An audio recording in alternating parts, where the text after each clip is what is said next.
کہ یار ٹھوک کے ریسرچ کرتے ہیں،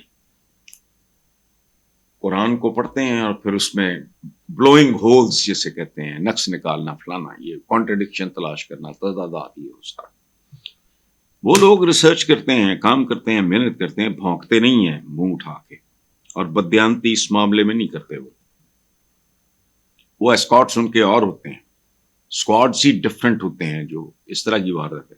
انٹلیکچوئل ان کا یہ کام نہیں کرتا، وہ پارلیمنٹرینس ہے، ہماری طرح کوئی پیاز ٹماٹر بیچنے والے لوگ نہیں تھے۔ بہرحال انہوں نے قرآن پاک کا مطالعہ دونوں نے مل کے شروع کر دیا۔ اب اینڈ پہ دونوں ایک دوسرے کی شکل دیکھیں کہ یار واٹ آر میسج، کمال فلانا، دونوں پریشان۔ اب دونوں نے ایک نیا وینچر شروع کیا۔ انہوں نے کہا کہ مسلمانوں کے پروفٹ کے بارے میں پڑھتے ہیں، وہاں سے ہمیں انہوں نے حضور کی زندگی پہ پڑھنا شروع کر دیا۔ دونوں مسلمان ہو گئے۔ انہوں نے کہا مسلمان قابل نفرت ہو سکتا ہے اور ہے بھی، اسلام تو بہت خوبصورت چیز ہے۔ اور یہ آج سے 5 7 6 سال پہلے ہمارے سارے اخباروں میں یہ خبر چھپی، مجھے ملک کا نام بھول رہا ہے۔ یہ کہنا کہ کوئی جنگ مسئلے کا حل، اگر ہر جنگ مسئلے کا حل بات چیت میں ہوتا، اگر ہر مسئلے کا حل بات چیت میں ہوتا تو دنیا میں کوئی جنگ نہ ہوتی۔ نہیں، جنگ کی وجوہات اور ہوتی، مکمل تباہی سے بچنے کے لیے ڈائلاگ ہوتا ہے۔ جو مذاکرات کی ہم بات ہیں، مسئلے کا بات چیت اس وقت بات چیت نہیں ہوتی، اس وقت ایک خپت ہوتا ہے، ایک جنون ہوتا ہے۔ ایٹم بام سے انسانوں پہ وہاں میرا خیال ہے کہ 99 میں ہیروشیما ناگاساکی کسی بندے نے کیا اس کا فیصلہ ہوگا، تو بہت برباد ہو گئی نسلیں۔ یاد رکھیں مذاکرات یہ ہے ہوش و حواس کا ثبوت، جنگ ہے جنون کا ثبوت، یا کسی بہت نظریے کا جو میں نے تاریخ میں نہیں پڑھا اپنے دین کے علاوہ۔ اور میں یہ بات اس لیے نہیں کر رہا کہ میں مسلمان گھرانے میں پیدا ہوں، ہرگز نہیں۔ باقی چھوڑیں، گڈے تلنگے بدماش آوارہ لوگ کروسیڈز میں، یہ وہ سارا وہ اور کہانی ہے۔ اچھا، آخری بات جو DGISPR نے کی ہے، وہ پاکستان پہ پاک فوج کا سب سے بڑا احسان ہوگا اگر اس کے نتائج بھی نظر آ جائیں اور اس میں کنٹینیوٹی ہو، اس میں فالو اپ ہو۔ وہ کیا انہوں نے کہا ہے؟ انہوں نے مزید کہا کہ بجلی چوروں اور ذخیرہ اندوزوں کے خلاف بھی پاک فوج سرگرم عمل ہے۔ یہی عمل ہے، یہ جو برادر کھڑے ہوئے ہیں نا ہم لوگوں نے، ان کا مکو ٹھپیں، اور یہ بجلی چور ذخیرہ اندوز ٹیکس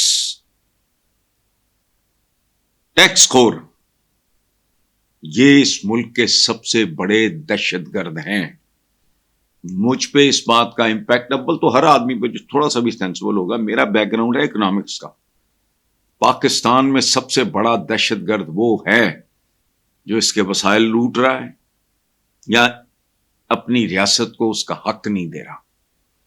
آج کے اخباروں میں ہے، یہ شاید کل کے اخباروں میں تھی کہ 6% بھی نہیں ہے وہ لوگ جنہوں نے پتہ نہیں کتنے ارب ڈالر بچاتے ہیں، اور سب کو پتا ہے۔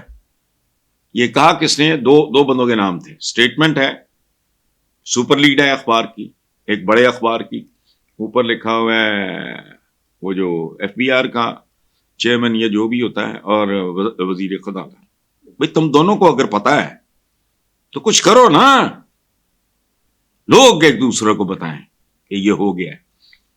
اب ان کا تو مجھے نہیں پتا، سچی بات یہ ہے۔ میں تو تھرو آؤٹ، لوگ کہتے ہیں انٹی ڈیموکریسی ہو، میں کہتا ہوں میں پاگل ہوں۔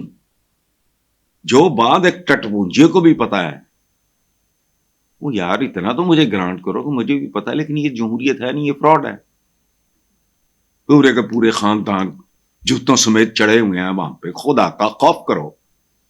خربوں کے ان کے سکیمز ہیں، سکینڈلز ہیں، جائیدادیں نظر آ رہی ہیں، اندھے ہیں۔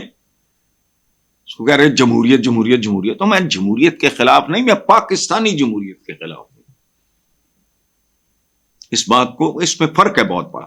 خیر، اب جو انہوں نے کہا ہے کہ بجلی چوروں اور ذخیرہ اندوزوں، اور ایک بات یاد رکھیں، بڑا بڑا جو بجلی چور ہے نا، یا غریب آدمی نے کوئی کنڈا ڈال لیا، میں اس کی بات نہیں کر رہا. یہ سارے سیاسی جماعتوں کے ٹاؤٹس ہیں، ایجنٹس ہیں. یہ ان کو پارٹی فنڈ کے نام پہ چندے دیتے ہیں کروڑوں کے، اور پھر اربوں روپے کی بجلی چوری کرتے ہیں.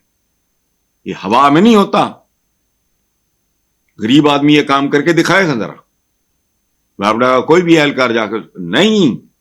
یہ وارداتی ہیں، یہ ٹھگ ہیں جو بڑے لیول کے بجلی اور یہ ذخیرہ اندوزیاں فلانا ٹمکانا، اندھے ہیں ہم، سب کو سب کا پتہ ہے. اگر پاکستان آرمی یہ کیمپین شروع کرتی ہے اور اسے لاجیکل اینڈ تک پہنچاتی ہے اور اس میں انشور کرتی ہے کنٹینیوٹی، فالو اپ، اس سے بڑا احسان کوئی نہیں ہو سکتا. یہی ملک کا اصلی دفاع ہے. یہ ایٹم بامز وغیرہ جو ہے نا، یہ ڈیٹرنٹس ہیں. ان کو نہیں پتا پڑوسیوں کو کہ پنگا لیا تو ہوگا کہ یہ ڈیٹرنٹ ہے، it's not to be used. اور اگر دنیا میں ایٹمی جنگ وغیرہ کا کوئی سلسلہ شروع ہو گیا تو اس کے بعد انسان جو بچے گا وہ لاٹھیوں سے لڑے گا، ککھ باقی نہیں بچنا پھر.